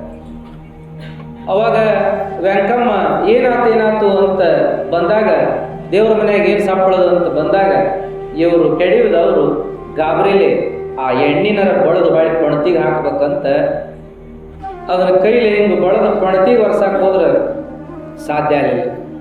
ಏನಾತಂದಾಗ ಪಣತ್ ಬಿತ್ತು ಕೈ ಬಿಡೋದು ಅಂತಂದಾಗ, ಅಯ್ಯೋ ಮಾರಾಯ ಹಿಂಗ್ಯಾಕೆ ಮಾಡಿದ್ದೀನಿ, ಹಚ್ಚಿ ಹೇಳಿ ಹೋಗಿದ್ದ, ಇದನ್ನು ಕೆಡಬಿಡಬೇ, ನೀನ ಇದನ್ನು ದಿನ ಹಚ್ಬೇಕು ನೋಡು ಅಂತ ಹೇಳಿ ಹೋಗಿದ್ದ, ನೀ ಯಾಕೆ ಇವತ್ತು ಇಲ್ಲಿ ಹೋದಿ ಅಂತ ವೆಂಕಮ್ಮ ಬೈಕೋತ ನೋಡಿದ್ಲು.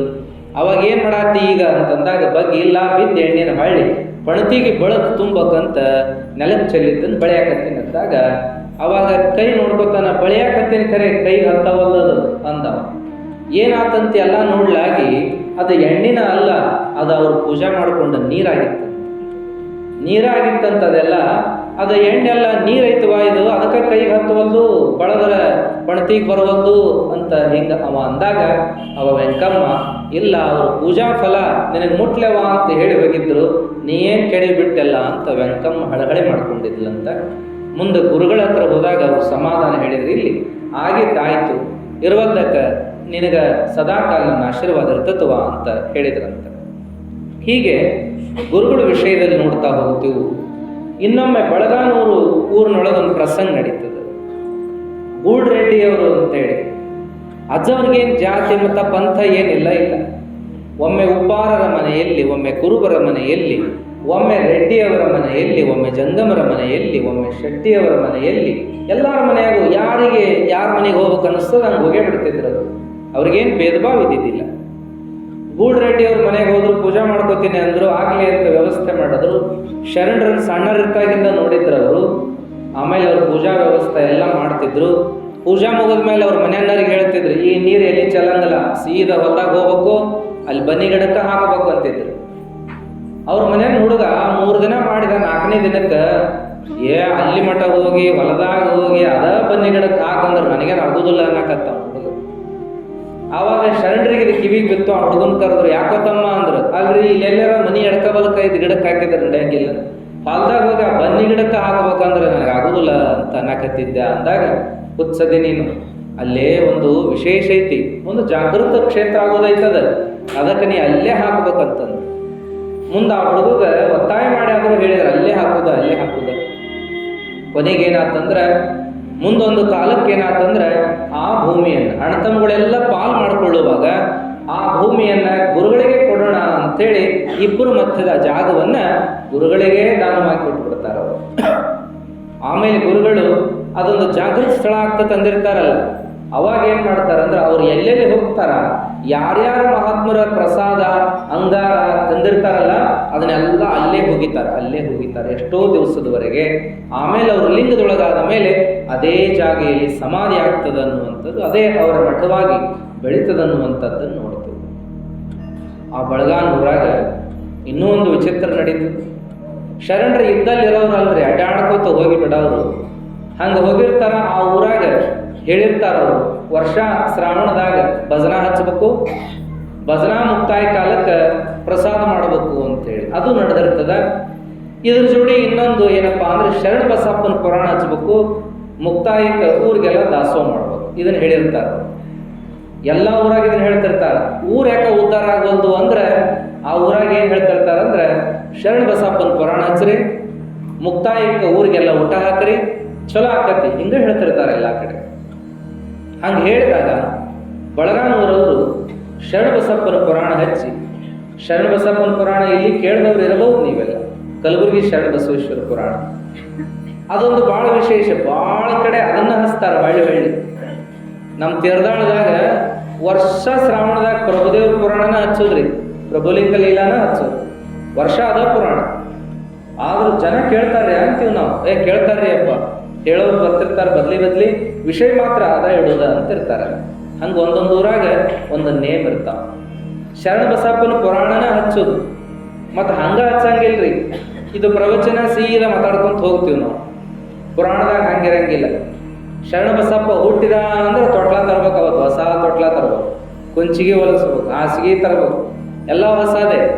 ತೊಟ್ಲಿಗೆ ಏನಪ್ಪಾ ಅಂದ್ರೆ ನಾಮಕರಣ ಮಾಡಿ ನಿಮ್ಮಂತ 5 ಮಂದಿ ಮುತ್ತೈದರು ಬರ್ಬೇಕು, ತೊಟ್ಲಿಗೆ ಶರಣ ಬಸಪ್ಪನ ಹೆಸರು ಹೇಳಿ ಕಾಯಿ ಹಾಕಬೇಕು. ಆಮೇಲೆ ಏನಪ್ಪಾ ಅಂದ್ರೆ ಹೆಸರು ಇಡಬೇಕು. ಏನು ಮನ್ಯಾಗ ಮಾಡ್ತಾರಲ್ಲ ನಾಮಕರಣ ಪದ್ಧತಿ, ಹಂಗ ಮಾಡ್ಬೇಕು. ಅದೊಂದು ಪದ್ಧತಿನ ಪುರಾಣದಾಗ ಅದನ್ನ ನಡೆಸ್ತಾರೆ, ಎಂದಿಗೂ ಮಾಡ್ತಾರೆ. ಇದಾದ ಮೇಲೆ ಮುಂದೆ ಶರಣ ಬಸಪ್ಪನ ಮದುವೆ ಅಂತ ಬಂದಾಗ ಮದುವೆನೂ ಮಾಡ್ಬೇಕಲ್ಲಿ. 2 ಗೊಂಬಿ ತಂದಾರ ಮಾಡಬೇಕು, 2 ಕಾಯಿ ಇಟ್ಟಾರ ಮಾಡಬೇಕು, ಇಲ್ಲ 2 ಸಣ್ಣ ಮಕ್ಕಳನ್ನ ಕುಂಡ್ರಿಸಿ ಮಾಡಬೇಕು, ಇಲ್ಲ ಯಾರ ಮದುವೆ ಆಗೋ ಜೋಡಿ ತಯಾರಾಗಿತ್ತು ಅಂದ್ರೆ ಅಲ್ಲೇ ಅದ ವೇದಿಕೆಯಾಗನ ಮಾಡಿಬಿಡ್ಬೇಕು. ಇದು ಪದ್ಧತಿ ಅದು. ಅವಾಗ ಒಂದು ಕಡೆ ಬೀಗರಾಗಬೇಕು, ಬಂದವರೊಳಗನೆ ಕೂಡಿದ ಜನರೊಳಗನೆ ಒಂದಿಷ್ಟು ಮಂದಿ ಬೀಗರಾಗಬೇಕು, ಒಂದಿಷ್ಟು ಮಂದಿ ಅಲ್ಲಿ ತಂದೆ ತಾಯಿಯಾಗಿ ಬಂಧು ಬಳಗಾಗಿ ನಿಂತ್ಕೋಬೇಕು. ಅವಾಗ ಇವ್ರು ಕೊಡೋದು ಕೊಡಬೇಕು, ಅವ್ರು ಕೊಡೋದು ಕೊಡಬೇಕು, ಸಕ್ಕರೆ ಕಾರಣ ಮಾಡಬೇಕು, ಲಗ್ನ ಮಾಡಬೇಕು, ಚಿಕ್ಕಳ ಹಾಕ್ಬೇಕು, ಎಲ್ಲ ಪದ್ಧತಿನೇ. ಇದಾದ ಮೇಲೆ ಶರಣ ಬಸಪ್ಪ ಹೊಲದಾಗ ಬಿತ್ತಿದ ಅನ್ನೋ ಪ್ರಸಂಗ ಬರ್ತದಲ್ಲ, ಅವಾಗ ಜೋಡೆತ್ತು ತಂದ ನಿಲ್ಲಿಸ್ಬೇಕು, ಕುಂಟಿ ಕೂರಿಗೆ ತಂದ ನಿಲ್ಲಿಸ್ಬೇಕು, ಚಕ್ಕಡಿ ತಂದು ನಿಲ್ಲಿಸ್ಬೇಕು. ಒಂದೊಂದು ಕಡೆ ಹಂಗೂ ಮಾಡೋದುಂಟು. ಹಿಂಗೆಲ್ಲ ಮಾಡೋದು. ಕೊನೆಗೇನಪ್ಪ ಪುರಾಣ ಮಂಗಲಾಗುವಾಗ ಏನು ಮಾಡ್ತಾರ, ಇವೇನು ಮಾಡಿರ್ತಾರಲ್ರಿ ಕಾರ್ಯ, ಈ ತೊಟ್ಲಾನ ಹರಾಜ್ ಇಡಬೇಕು. ಏನಪ್ಪ ಅದಕ್ಕೆ ಏನಂತಿರಲ್ಲಿ ಸವಾಲು, ಲಿಲಾವ್ ಮಾಡೋದು. ಲಿಲಾವ್ ಅಂತಾರೆ, ಲಿಲಾವ್ ಕೂಗೋದು. ತೊಟ್ಲಲ್ಲಿ ಲವ್ ಮಾಡೋದು, ಕುಂಚಿಗಿಲಿ ಲವ್ ಮಾಡೋದು, ಹಾಸಿಗೆಲಿ ಲವ್ ಮಾಡೋದು, ಗುಣಗಳಿಗಿಲಿ ಲವ್ ಮಾಡೋದು, ತಾಳಿಲಿ ಲವ್ ಮಾಡೋದು ಅಲ್ರಿ, ಅದೇನೋ ಪದ್ಧತಿ ಇರುತ್ತೆ. ಮುಂದೇನಪ್ಪ ಅಂತಂದ್ರೆ ಕಾಯಿಲಿ ಲವ್ ಮಾಡೋದು, ವಿಭೂತಿಲಿ ಲವ್ ಮಾಡೋದು, ಅದಾದ್ಮೇಲೆ ಏನಪ್ಪ ಕುಂಟಿ ಕೂರ್ಗಿ ಇದ್ವಲ್ಲ ಅವನ್ನೆಲ್ಲ ಲವ್ ಮಾಡೋದ್ರಿ. ಅವಾಗ ಎಲ್ಲರೂ ಕೂಗಿ ತಗೊಳ್ಳೋದು ಅದನ್ನು 10,000 20,000 40,000 ಅದ್ರ ಈ ಗಣಪತಿ ಹಬ್ಬದ ಮಾಡ್ತಿರ್ತಾರೆ ನೋಡ್ರಿ. ಅದೊಂದು 2,000 ರೂಪಾಯಿ ಗುಣಗಳಿಗೆ ಏನು 1,000 ರೂಪಾಯಿ ಲಿಂಗದಕಾಯಿ ತಗೋ ಅದನ್ನ ಲೀಲಾವ್ ಮಾಡುವಾಗ ಎಲ್ಲರೂ ಬೇಡ್ದಂಗೆ 4,000 8,000 ಅಂತ ಬೇಡ್ದಂಗೆ ಕೊಡೋದು. ಅದನ್ನು ಒಂದು 25-30 ರೂಪಾಯಿ ಕಾಯಿ ತರೋದು, ಅದನ್ನ ಲೀಲಾವ್ ಮಾಡುವಾಗ 50 100 500 1000 ಅಂತ ಮಾರೋದು. ಹೀಗೆಲ್ಲ ಪದ್ಧತಿ. ಹಂಗ ಶರಣ ಬಸಪ್ಪನ ಪುರಾಣದಾಗ ಲೀಲಾವ್ ಮಾಡೋ ಪ್ರಸಂಗ ಬಂತು. ಹಂಗ ಲೀಲಾವ್ ಮಾಡೋ ಹೊತ್ನ್ಯಾಗ ಏನು ಕುಂಟಿ ತಂದಿದ್ರಲ್ರಿ ಹೊಲ್ದಾಗ ಹುತ್ತಿ ಬಿತ್ತುವ ಕುಂಟಿ ರೆಂಟಿ, ಅವನ್ನೆಲ್ಲ ಊರಾಗ ಒಂದು ಸುತ್ತ ಮೆರವಣಿಗೆ ಮಾಡ್ಕೊಂಡು ಬಂದು ಬಿಡೋಣ ಇವತ್ತ ಸಂಜೆ ಮುಂದೆ ಲೀಲಾವ್ ಐತೆ ಅಂತ ಹೇಳಿ. ಆಮೇಲೆ ಏನಾತಂದ್ರೆ ಲೀಲಾವಿಗೆ ಹೋಗಿ ಬಂತು. ಲೀಲಾವ್ ಆದ ಮೇಲೆ ಯಾರಿಗೆ ಅದು ಲೀಲಾವ್ ಆಗ್ತದಲ್ಲ, ಯಾರು ತಗೋತಾರಲ್ಲ ಅವ್ರು ಅದನ್ನು ಊರಾಗ ಮೆರವಣಿಗೆ ಇಟ್ಕೊಳ್ತಾರೆ. ಊರಾಗ ಮೆರವಣಿಗೆ ಇಟ್ಕೊಂಡಾಗ ಏನಾಗ್ತದಂದ್ರೆ ಅದೊಂದು ಸ್ವಲ್ಪ ವೈಷಮ್ಯ ಬಿದ್ದಿರ್ತದೆ ಇಬ್ಬರಿಗೆ. ಅವಾಗ ಅಲ್ಲೇನಾಯ್ತು, ಮಧ್ಯದೊಳಗೆ ಜಗಳನ ಚಾಲು ಆತವ್ರು. ಮಾತಿಗೆ ಮಾತು ಬೆಳೀತು, ಕೈಗೆ ಕೂಡಿತು, ಬಡದಾಟ ಆಯ್ತು. ಅಲ್ಲೇ ಹೊತ್ಕೊಂಡು ಹೋದ ಕುಂಟಿ ರೆಂಟಿ ಅಲ್ಲ ಅಲ್ಲೇ ಬಿತ್ತು, ಜಗಳ ಆಯ್ತು. ಒಬ್ಬ ಹೊಡೆದ್ರೆ 3 ಚೋಗಿ ಬಿದ್ದು ಇನ್ನೊಬ್ಬ. ಹಂಗೆಲ್ಲ ಬಿದ್ದಾಗ ಏನಾಯ್ತು ಅಂದ್ರೆ ಅದೊಂದು ಎಲ್ಲರಿಗೂ ಭಯ ತರಿಸುವಂಥದ್ದಾಯ್ತು. ಏನಾಗಪ್ಪ ಮನುಷ್ಯ ಬಾರ್ನೇನು ಅಂತೇಳಿ ಅವಾಗ ಎಲ್ಲರೂ ಗಾಬರಿಯಿಂದ ಆ ಕಡೆ ಈ ಕಡೆ ಓಡನ್ನುವಾಗ ಈ ಗೂಡ್ ರೆಡ್ಡಿ ಮಂತಂದವ್ರು ಏನಿದ್ದಾರಲ್ಲ ಇವರು ಅಜ್ಜನ ಪಾದೋದಕ್ಕೆ ಮನ್ಯಾಗ ಅದಾವ ಅಂತೇಳಿ ತೊಗೊಂಡು ಬಂದು ಅದನ್ನು ಹೋಗಿ ಮಾಡಿದಾಗ ಆತನಿಗೆ ಬಿದ್ದ ಮನುಷ್ಯನಿಗೆ ಎಚ್ಚರ ಆಗ್ತದೆ. ಜೋರು ಹೊಡೆದಿದ್ದಕ್ಕೆ ಮೂರ್ಛೆ ಹೋಗಿರ್ತಾನೆ. ಅಜ್ಜವ್ರ ತೀರ್ಥ ಹೋಗೋಣ ಎಚ್ಚರ ಆಗ್ತಾನೆ. ಅದ ತೀರ್ಥ ಬಾಯಿಗೆ ಹಾಕ್ತಾರೆ. ಮುಂದೆ ಏನಾತಂದ್ರೆ ಇದು ಕಂಪ್ಲೇಂಟ್ ಆಯ್ತು. 2 ಪಂಕಡ ಅದು ಸ್ಟೇಷನ್ಗೆ ಹೋತು. ಇದೆಲ್ಲ ಸುದ್ದಿ ಅಜ್ಜರ ತಕ ಹೋತಿದ್ದು. ಹಿಂಗೆ ಮಾಡ್ಕೊಂಡಾರೆಲ್ಲ. ಅಜ್ಜರ್ ಸಂಚಾರದೊಳಗಿದ್ರು. ಒಳ್ಳೇದಾಗ್ಲಿ ನಾನೆಲ್ಲ ಲಿಂಗ ಪೂಜಾದಾಗ ನೋಡೀನಿ, ಒಳ್ಳೇದಾಗ್ಲಿ ಏನಾಗಬೇಕು ಆಗೈತಿ, ಇನ್ನು ಮುಂದಾದ್ರೂ ಒಳ್ಳೇದಾಗ್ಲಿ ಅಂತ ಹೇಳಿ ಕಳಿಸ್ತಾರೆ. ಅವಾಗ ಏನಾಗ್ತದಂದ್ರೆ ಅಲ್ಲೇ ಊರೊಳಗೆ ಪೊಲೀಸರು ಬಂದರು. ಅವ್ರನ್ನ ವಿಚಾರ ಮಾಡಿದ್ರು. ಆಮೇಲೆ ಅದನ್ನೇನಿತ್ತಲ್ಲ ಪಂಚನಾಮೆ ಮಾಡಿದಂತ ಏನೇನಾಗ್ತದೆ ಎಲ್ಲ. ಆಮೇಲೆ ನಂತರದಲ್ಲಿ ಅದು ರೆಂಟಿ ಕುಂಟಿಗಳಿದ್ವಲ್ಲ ಇವನೇನು ಮುಟ್ಟಕ್ಕೆ ಹೋಗ್ಬೇಡ್ರಿ ಅಂತೇಳಿ ಊರ ಹನುಮಪ್ಪ ದೇವ್ರ ಗುಡಿ ಮುಂದೆ ದೊಡ್ಡ ಗಿಡಕ್ಕೆ ಕಟ್ಟಿದ್ರಂತವ್ ಇವ್ನ ಯಾರು ಮುಟ್ಟಂಗಲ್ಲ ಅಂತೇಳಿ. ಆಮೇಲೆ ಏನೇನೋ ಬೆಳವಣಿಗೆಗಳಾಯ್ತು. ಶರಣರು ಊರಿಗೆ ಬರಲಿಲ್ಲ. ಭಾಳ ದಿನ ಆಯ್ತು, 15 ದಿನ ಆತೇನೋ ಗಾದ್ಲು ಮುಗಿದು. ಇನ್ನೊಂದು ಕಡೆ ಏನು ಸಮಸ್ಯೆ ಆತಂದ್ರೆ ಅದು ಹಿಂಗಾರಿ ಮಳೆ ಆಗುವಂಥ ಸಂದರ್ಭ. ಅವಾಗ ಮಳಿನೇ ಆಗಲಿಲ್ಲ. ಸುತ್ತ ಹಳ್ಳಿಗೆಲ್ಲ ಮಳೆ ಆಗಕತ್ತದ, ಈ ಊರಿಗೆ ಮಳೆ ಇಲ್ಲ. ರೈತರೆಲ್ಲ ಭಾಳ ಕಂಗಾಲಾದರು. ಕಿಮ್ಮತ್ತಿನ ಬೀಜ ಬಿತ್ತೀವಿ, ಭಾಳ ಕೆಲಸ ಮಾಡೀವಿ, ಹೊಲ ಬೆಳಿವಲ್ದು, ಹೆಂಗೆ ಮಾಡೋದು, ಮಳಿನ ಬೀಳುವಲ್ದಲ್ಲ ಏನು ಮಾಡೋದು ಅಂತ ಚಿಂತೆ ಮಾಡುವಾಗ ಎಲ್ಲರೂ ಶರಣರ ಕಡೆ ಹೋಗೋಣ ನಡ್ರಿ ಕೇಳ್ಕೊಂಬರೋನು ಅಂತಂದು ಬಾದ್ರು. ಅವಾಗ ಶರಣರ ಕಡೆ ಹೋದಾಗ ಅವ್ರ ಹೆಣ್ಮಕ್ಳಿಗೆ ಹೇಳಿದ್ರು, ಯಾವಾಗ ನೀವು ಪ್ರಯತ್ನ ಮಾಡಬೇಕು, ಎಲ್ಲ ಶಕ್ತಿ ಇರೋದು ನಿಮ್ಮ ಕೈಯಾಗ, ನೀವು ಒಂಚೂರು ಮುಂದೆ ಹೆಜ್ಜೆ ಇಡ್ರಿ, ನಿಮ್ಮ ಊರಿಗೆ ಚಲೋ ಆಗ್ತೈತಿ, ಎಲ್ಲ ದೇವ್ರ ಶಕ್ತಿ ನಿಮ್ಮೊಳಗೈತಿವ ಅಂತ ಹೆಣ್ಮಕ್ಳಿಗೆ ಹೇಳಿ ಕಳಿಸ್ತಾರ. ಹೆಣ್ಮಕ್ಳು ಊರಿಗೆ ಬಂದು ಏನು ಮಾಡ್ತಾರ ಅಂತಂದ್ರೆ ಅಜ್ಜರ ಹೇಳಿದಂಗ ಹೆಣ್ಮಕ್ಳು ಮುಂದಾಗ್ತಾರೆ. ಆ ಹನುಮಂತ ದೇವ್ರ ಗುಡಿ ಮುಂದೆ ಕಟ್ಟಿರ್ತಕ್ಕಂಥ ಏನು ರೆಂಟಿ ಕುಂಟಿರ್ತಾವಲ್ಲ ಅವನು ಯಾರೂ ಮುಟ್ಟಾಕ ಹೋಗಾಕತ್ತಿದ್ದಿಲ್ಲ. ಪೊಲೀಸರು ತಾಕೀತು ಮಾಡಿದ್ರು, ಯಾರೂ ಮುಟ್ಟಂಗಿಲ್ಲ. ಗಂಡ್ಮಕ್ಳೆಲ್ಲ ಹೆದರಿದ್ರು. ಆದ್ರೆ ಅಜ್ಜರು ಹೇಳಿದ ಮೇಲೆ ಹೆಣ್ಮಕ್ಳು ಮುಂದಾದ್ರು. ಅವಾಗ ರೆಂಟಿ ಕುಂಟಿ ಬಿಚ್ಚೋನು ಅಂದಾಗ ಒಬ್ಬೊಬ್ರು ಹೇಳಿದ್ರು, ಒಬ್ಬೊಬ್ರು ಬಿಚ್ಚಾಕ ಹೋಗ್ಬೇಡ್ರಿ, ವಿಚಾರ ಮಾಡ್ರಿ ಅಂತ ಹೇಳುವಾಗ ಹೆಣ್ಮಕ್ಳು ಏನು ಮಾಡಿದ್ರು, ಗುಂಪುಗೂಡಿ ಎಲ್ಲರೂ ಕೂಡ ಬಿಚ್ಚಿಬಿಟ್ರು. ಅದನ್ನು ರೆಂಟಿ ಕುಂಟಿ ಬಿಚ್ಚಿ ಅದನ್ನು ತಗೊಂಡು ಹೋಗಿ ಗುಡಿ ಮುಂದಿಟ್ಟು ಪೂಜೆ ಮಾಡಿ ಮತ್ತು ಅದನ್ನು ಹೊಲಕ್ಕೆ ಹಾಕಿದ ಮೇಲೆ ಧಾರಾಕಾರ ಮಳೆ ಬಿತ್ತಂತ ಊರಿಗೆ. ಎಲ್ಲರೂ ಕುಣ್ದಾಡಿದ್ರಂತ ರೈತರೆಲ್ಲ. ಶರಣರು ನೋಡ್ರಿ ಏನು ಹೇಳಿದ್ರು ನಮಗೆ, ಅವ್ರು ಹೇಳಿದ್ದಕ್ಕೆ ಧೈರ್ಯ ಬಂತು ನಮಗಂತ ಹೆಣ್ಮಕ್ಳೆಲ್ಲ ಸಜ್ಜಾದ್ರಂತ. ಹಿಂಗೆ ಆಮೇಲೆ ಶರಣರನ್ನು ಕರ್ಕೊಂಡು ಬಂದು ಹಿಂಗೆಲ್ಲ ಆತು ಅಂದಾಗ ಶರಣರು 2 ಗುಂಪನ್ನು ಕೂಡಿಸಿ ಬುದ್ಧಿವಾದ ಹೇಳಿ ಅವರನ್ನು ಕಳಿಸಿದ್ರು. ಹೀಗೆ ಶರಣರ ಜೀವನದಲ್ಲಿ ಅನೇಕ ಘಟನೆಗಳು ನಡೆದು ಬರ್ತಾವೆ ಅನ್ನುವಂಥದ್ದು. ಈಗ ಶರಣರ ವಿಚಾರಗಳನ್ನು ಮತ್ತೆ ನಾವು ನಾಳೆ